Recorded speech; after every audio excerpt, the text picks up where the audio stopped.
ഞങ്ങളുടെ കൂട്ടുകാരിക്ക് വെച്ചുകൊടുത്ത ഈ വീട് എങ്ങനെയുണ്ട്? എല്ലാവർക്കും ഇഷ്ടമായോ? മക്കളെ, നിങ്ങളെയൊക്കെ എത്ര അഭിനന്ദിച്ചാലും മതി വരത്തില്ല. ഇനിയും ഇങ്ങനെയുള്ള നല്ല കാര്യങ്ങളുമായി മുന്നോട്ട് പോകണം. ഏറ്റവും പാവപ്പെട്ട സഹപാഠിക്ക് വേണ്ടി കൂട്ടുകാരെല്ലാരും കൂടെ ചേർന്ന് വെച്ച് കൊടുത്ത വീട് കണ്ടോ? ഇത് നമ്മുടെ മനോഹരമായ ഹോളാണ്. ഇതാണ് വീടിന്റെ കിച്ചൺ. നല്ല വിശാലമായ 2 റൂമുകളും നല്ലൊരു ഹോളും കിച്ചണും എല്ലാം ഉണ്ട്. വളരെ നല്ലൊരു മനോഹരമായ ഒരു സ്നേഹഭവനം തന്നെയാണിത്. നമസ്കാരം. ഒരുപാട് സന്തോഷം നിറഞ്ഞൊരു നിമിഷമാണ് കേട്ടോ ഇത്. അതായത് ഏറ്റവും പ്രിയപ്പെട്ട സഹപാഠിക്ക് കൂട്ടുകാരെല്ലാവരും കൂടെ ചേർന്ന് വെച്ച് കൊടുത്ത ഒരു മനോഹരമായ വീടാണിത്. ഒന്ന് കണ്ടു നോക്കൂ, എത്ര സുന്ദരമായ വീടാണ്. ഇവരൊക്കെ വലിയ ഹാപ്പിയാണ് കേട്ടോ. ഇവരുടെയൊക്കെ ഒരുപാട് നാളത്തെ കഷ്ടപ്പാടിൻ്റെ ബലമാണ് ഈ ഉള്ള മനോഹരമായ വീട്. മകളെ, എന്ത് തോന്നുന്നു? ഇപ്പം ഒരുപാട് സന്തോഷമുണ്ടോ? വളരെയധികം സന്തോഷം. പിന്നെ ജോലികളൊക്കെ നിങ്ങൾ തന്നെയാണ് ചെയ്തത്. അധ്യാപകരും വിദ്യാർത്ഥികളും എല്ലാം കൂടെ ചേർന്നിട്ടാണ് ഇതിന്റെ നിർമ്മാണ പ്രവർത്തനങ്ങളിൽ പങ്കാളിയായത് അല്ലേ? അതെ, ഞങ്ങളും സാറന്മാരും PTA പ്രസിഡന്റും ഞങ്ങളെല്ലാവരുടെയും ഒരു സഹകരണമായിരുന്നു ഈ വീടിന് തുടക്കം തൊട്ടേ. പിന്നെ ലാസ്റ്റ് ആയാലും നമ്മൾ പെയിന്റ് അടിക്കായാലും എല്ലാത്തിനും നമ്മൾ വളരെ സപ്പോർട്ടീവായിട്ട് നിന്നു. അതിലും വലിയ സന്തോഷമുണ്ട്. കാരണം നമ്മുടെ ഒരു കൂട്ടുകാരിക്ക് ഇങ്ങനെ ചെയ്തു കൊടുക്കുമ്പോൾ നമ്മളത് വെച്ചു കൊടുക്കുന്ന മാത്രമല്ല, നമ്മളത് ജോലിയിലും കൂടെ പങ്കാളിയാകുമ്പോൾ വളരെയധികം സന്തോഷമുണ്ട്, അഭിമാനം തോന്നുന്നു. നമ്മളെ ഒരാൾക്ക് ഒറ്റയ്ക്ക് എന്തായാലും പറ്റത്തില്ല. ഞങ്ങൾ ഇത്രയും പേര് 50 പേരുടെ ഒരു യൂണിറ്റ് ചേർന്ന് ചെയ്തു കൊടുത്തപ്പോൾ വളരെയധികം സന്തോഷം. അത് മാത്രമല്ല, ഞങ്ങളുടെ സ്കൂളിൽ ആദ്യമായിട്ട് വെച്ചു കൊടുക്കുക ഇങ്ങനെ. കൊല്ലം ജില്ലയിൽ Pathanapuram Idathara Muhammadan government higher secondary സ്കൂളിലെ വിദ്യാർത്ഥികളാണ് ഈ നിൽക്കുന്നത്. +2 പഠിക്കുന്ന ഏറ്റവും പാവപ്പെട്ട കുടുംബത്തിലെ ഒരു പെൺകുട്ടിക്കാണ് ഈ ഒരു മനോഹരമായ വീട് വെച്ച് കൊടുക്കുന്നത്. അതിനകത്ത് ഏറ്റവും സന്തോഷകരം എന്ന് പറയട്ടെ, ആ പെൺകുട്ടിയുടെ പേരോ അഡ്രസ്സോ ഒന്നും അവർ വെളിപ്പെടുത്തുന്നില്ല. ഓണത്തിന് കൊടുക്കുന്ന ഏറ്റവും വലിയ ഗിഫ്റ്റാണ് ഈ ഒരു വീട് അല്ലേ? അതെ.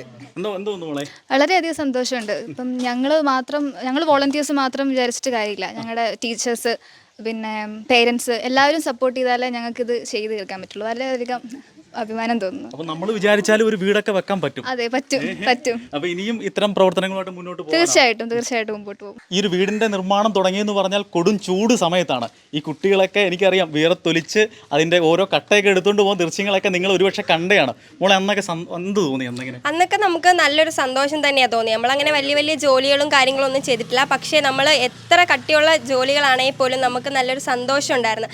നമ്മുടെ കൂടെ പഠിക്കുന്ന ഒരു സഹപാഠിക്ക് വേണ്ടി ആയതുകൊണ്ട് വളരെ നല്ലൊരു ആത്മാർത്ഥതയോടെ ഞങ്ങളത് ചെയ്തു. നമുക്കൊന്നും അറിയത്തില്ലെങ്കിൽ പോലും നമ്മൾ ചെയ്തു. നമ്മളെ കൊണ്ട് പറ്റുന്ന രീതിയിൽ ചെയ്തു. ഇപ്പം ഇവിടം വരെ ആയി.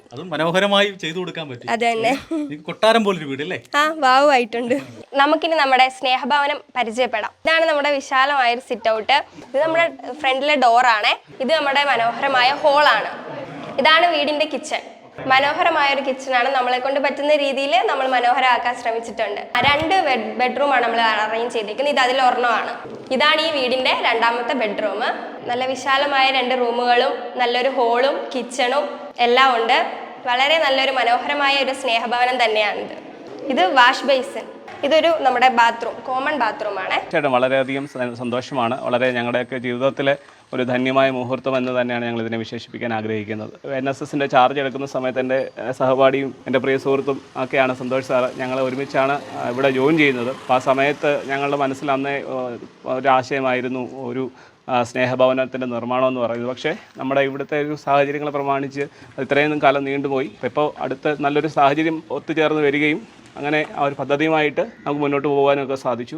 വളരെയധികം സന്തോഷം. ഇത്രയും വളരെ വേഗത്തിൽ തന്നെ ഈ ഒരു ഭവനം നമുക്ക് പൂർത്തീകരിക്കാൻ സാധിച്ചതിൽ. കാരണം നമ്മുടെ അതിനകത്ത് എനിക്ക് ഏറ്റവും കൂടുതൽ നന്ദിയോടെ സ്മരിക്കാനുള്ളത് നമ്മുടെ പ്രത്യേകിച്ച് ഇടത്തറയിലെ നിവാസികൾ, നാട്ടുകാർ, നല്ലവരായ സുമനസ്സുകളായ നാട്ടുകാർ, നമ്മുടെ പ്രിയമുള്ള അധ്യാപകർ ഒക്കെയാണ്. എല്ലാവരുടെയും നിസ്സീമമായ സഹകരണം ഒന്നുകൊണ്ട് മാത്രമാണ് ഈ ഒരു സ്നേഹഭവനം പദ്ധതി ഇത്രയും വേഗത്തിൽ നമുക്ക് പൂർത്തീകരിക്കാൻ സാധിച്ചത്. ഇത് നമ്മുടെ ഹരിലാൽ സാറ് 10 വർഷത്തോളം പ്രോഗ്രാം ഓഫീസറായിട്ടിരുന്ന അധ്യാപകനാണ്. ഇപ്പോൾ അടുത്തിടെയാണ് നമ്മുടെ സ്കൂളിൽ ജോയിൻ ചെയ്തത്. അതുമുതൽ തന്നെ നമ്മളോടൊപ്പം ചേർന്ന് നിന്നുകൊണ്ട് തന്നെ ഈ ഭവനത്തിൻ്റെ നിർമ്മാണ പ്രവർത്തനത്തിൽ സാറിൻ്റെ പൂർണ്ണ പങ്കാളിത്തം സാറിൻ്റെയും ഉണ്ടായിരുന്നു. പലപ്പോഴും നമ്മൾ പാഠപുസ്തകങ്ങളിൽ കിട്ടുന്ന അറിവുകളേക്കാൾ ഉപരിയാണ് അവർക്ക് നേരിട്ട് അവരുടെ ജീവിതത്തിൽ നിന്ന് കിട്ടുന്ന ഇത്തരം അനുഭവങ്ങൾ. ഇതവർക്കൊന്ന് ജീവിതത്തിൽ വലിയൊരു മുതൽക്കൂട്ടായിരിക്കും. അല്ലെങ്കിൽ സഹജീവികളോടുള്ള ഒരു സ്നേഹം അല്ലെങ്കിൽ കരുതലുമൊക്കെ അവർക്ക് ജീവിതത്തിൽ നേരിട്ട് ഇനി എന്നും അവർക്ക് ജീവിതത്തിൽ കാത്തു സൂക്ഷിക്കാൻ പറ്റുന്ന തരത്തിലുള്ള ഒരു അനുഭവമായിരിക്കും തീർച്ചയായും. ഞങ്ങളുടെ പ്രവർത്തനങ്ങൾ ഇവിടെ കൊണ്ട് അവസാനിക്കുന്നില്ല. ഇതുപോലെയുള്ള സ്നേഹഭവന നിർമ്മാണം ഇനിയും ഞങ്ങൾ തുടർന്ന് മുന്നോട്ട് കൊണ്ടുപോകാൻ തന്നെയാണ് തീരുമാനിച്ചിരിക്കുന്നത്. കാരണം ഈ നാട്ടിലെ നല്ലവരായിട്ടുള്ള സുമനസ്സുകൾ, നാട്ടുകാർ, അധ്യാപകർ, സ്കൂളിൽ മുമ്പുണ്ടായിരുന്ന അധ്യാപകർ, PTA പ്രവർത്തകർ, സാമൂഹിക പ്രവർത്തകർ എല്ലാവരും നമ്മളോടൊപ്പം ചേർന്ന് നിന്നതിൻ്റെ ഫലമാണ് ഈ ഒരു വീടെന്ന് പറയുന്നത്. 760 സ്ക്വയർ ഫീറ്റോളമുള്ള മനോഹരമായൊരു വീടാണിത്. ഏകദേശം എനിക്കൊന്ന് 10 ലക്ഷത്തോളം രൂപ ചെലവഴിച്ചാണ് ഈ പ്രിയപ്പെട്ട സുഹൃത്തുക്കൾ കൂട്ടുകാരിക്ക് വേണ്ടി വീട് വെച്ച് നൽകിയത്. മക്കളെ, നിങ്ങളെയൊക്കെ എത്ര അഭിനന്ദിച്ചാലും മതി വരത്തില്ല. ഇനിയും ഇങ്ങനെയുള്ള നല്ല കാര്യങ്ങളുമായി മുന്നോട്ട് പോകണം.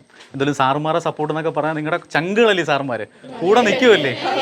ഇതേപോലുള്ള അധ്യാപകരെയൊക്കെ കിട്ടുമെന്ന് പറഞ്ഞാൽ അത് വലിയ ഭാഗ്യമല്ലേ. എന്തായാലും ഇവരെയൊക്കെ എത്ര അഭിനന്ദിച്ചാലും മതി വരത്തില്ല. കാരണം ഏറ്റവും നല്ല പുണ്യമാണ് അവർ ചെയ്തത്. സ്കൂളിൽ പഠിക്കുന്ന ഏറ്റവും പാവപ്പെട്ട കുടുംബത്തിലെ ഒരു കുട്ടിക്ക് വേണ്ടി ഇവരെല്ലാവരും കൂടെ ചേർന്നാണ് ഇങ്ങനൊരു മനോഹരമായ വീട് നിർമ്മിച്ച് നൽകിയത്. അപ്പോൾ എല്ലാവരും ഹാപ്പി അല്ലേ?